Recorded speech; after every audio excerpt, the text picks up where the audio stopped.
would be suicidal. Yeah. That's a great comparison. I'm so glad. Yeah, that he's here. So segment 5. This is the one. This is the one. Don West and Ed Ferrara are now in the ring for the Lingerie Battle Royal that's happening next week. This is when I was so sure that Ed Ferrara changed attires. This segment, exactly like the first one, the legends coming out and just bodies piling up and no one knowing where to go. And is this the person no, that's not the legend. It's the same thing with these women. Out first, here we go. Here they come. ECW legend Francine. You have to know who she is. I'm not going to explain that. The one and only Miss Joni.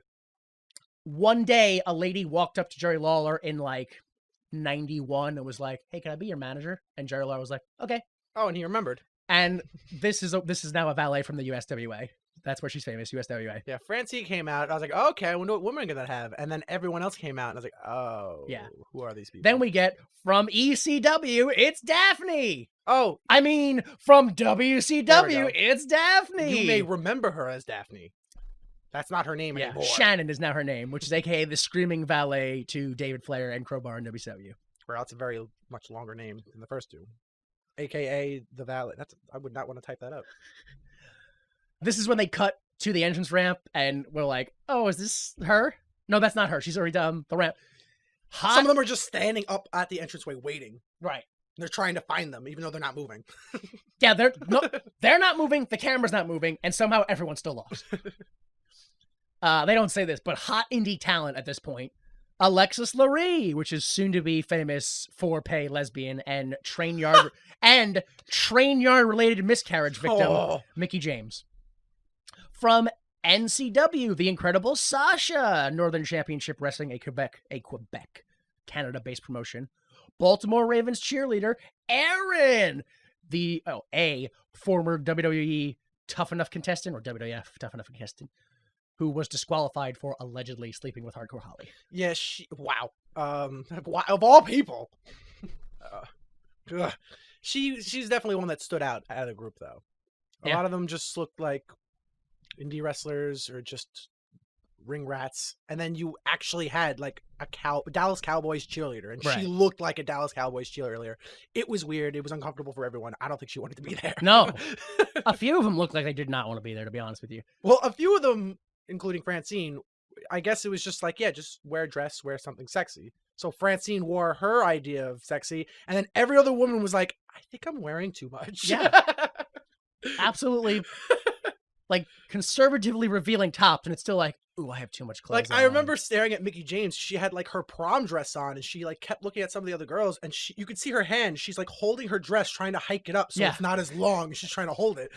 She's like, I look like a child here, which she did. She looked like she was 19. She did look very young, yeah. We also have ECW's Elektra. She was towards the end.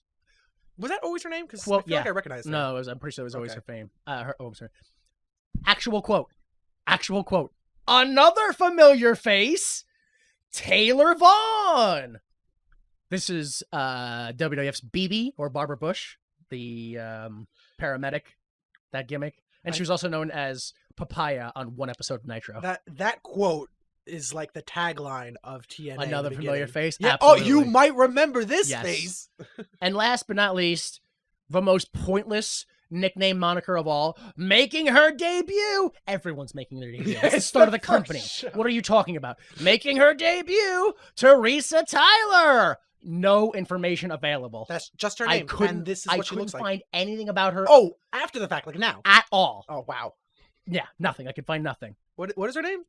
Teresa Tyler. And the search is on if anyone can find anything about her. Good luck spelling the names right, too.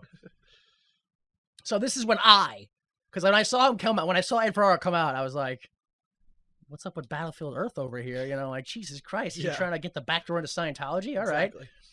This is when I get a good look at him, and you already mentioned some of the things that he's wearing, but yeah, he does look like that. He has a half-open purple button-up shirt with yellow diamond patterns with white or a light pink, very thin, like spaghetti thin boa feather sticking out of it. Oh, really? Yeah, I could only tell because I got it from the actual TNA website version where I was like, oh, you can see everything so much better now. Yeah, he looks like his shirt is made from I don't know if you're familiar enough with Muppets, but he looks like his shirt is made with the two-headed Muppet.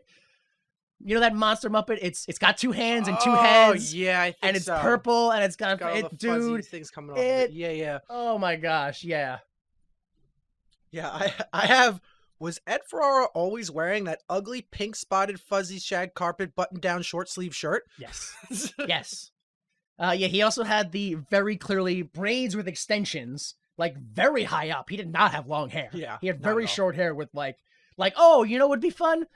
Like as a summer vacation, let's go to like Acapulco. And then, oh, the natives want to braid my hair. Okay, why not? Let them do that. I'll give him $50 for that. What? So he had that on. He also had, but he also had like those like jewels or something, like Jack Sparrow like jewels hanging in the threads. Yeah, those are, they didn't put them on very well, but those are the connections to hide. Well, no, because he had like a few of them. Yeah. So like it was for decoration as well. So I was just like, oh my god. Yeah, because it's supposed to hide the connection, but it was connected so poorly you could see his real hair sticking out from underneath the connectors. So it was like, dude, he must have did that himself an hour ago.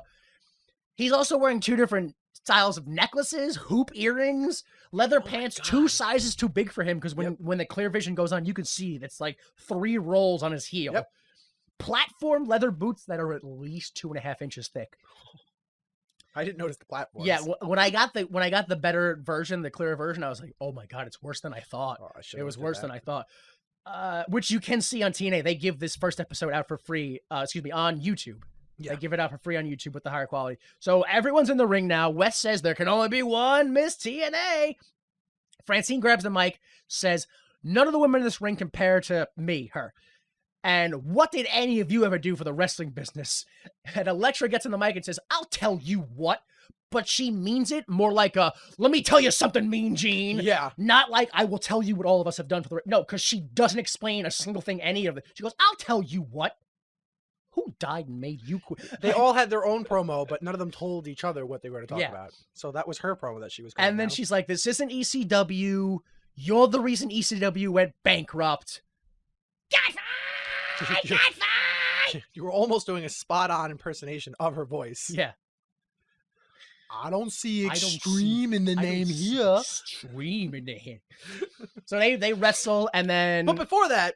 There's stuff before that? Yeah, it was just something small, things that I noticed that make me laugh. When Francine grabbed the mic from Don West, she was like, give me that, Pudgy. Oh, yeah. And he was like, ooh. He was like, oh, giddy that she called him Pudgy. And he like liked it.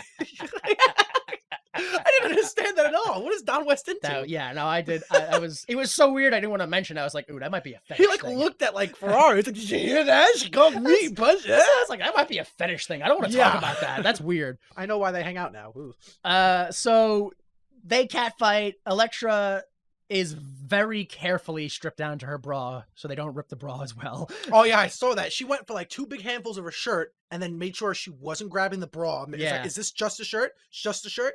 Okay, this is just a shirt. Okay, rip it off. And then Francine leaves and like, you're never going to see my lingerie. I'm going to be the first ever Miss TNA. Okay, now I have to pause there because did they talk about it being like a lingerie match in the Battle Royal? It's a lingerie battle royal. They said that? They said that name? Yeah. I missed that. But they never explained if you have to get ripped out of your clothes to lose the battle royal or if it's a regular battle royal and they're dressed in lingerie. That's why I felt like it was so... I didn't hear that. I thought it was a weird attention thing where she was just like beat someone up and walked away. Yeah, well...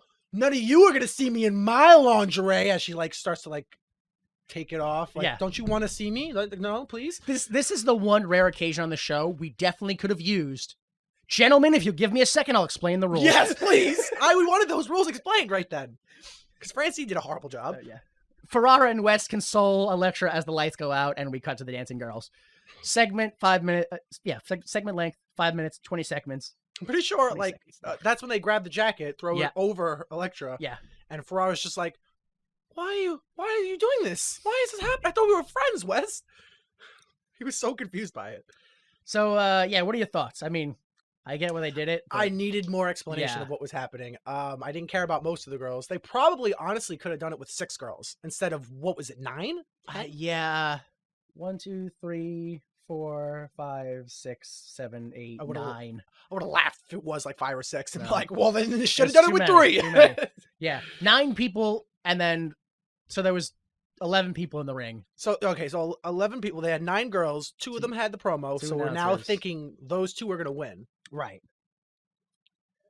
We'll see what happens. I don't know. Yeah. Yeah, I didn't like it. Yeah. All it did was let me know that the female talent for this company is very minimal. Yes, I didn't think they had any. And wrestlers. also, comparatively, Goldilocks is definitely being wasted. Oh, absolutely. Absolutely. She should have been in that match. She's already being wasted. Should have been in the match. I'm not saying that if she was in this segment, I wouldn't then be complaining about her being too over the top. But considering the talent pool, she definitely Better should mic be skills, in this consideration. Yeah. Segment 6. Yes, the Jim Cornette promo. My least favorite segment. It was awful.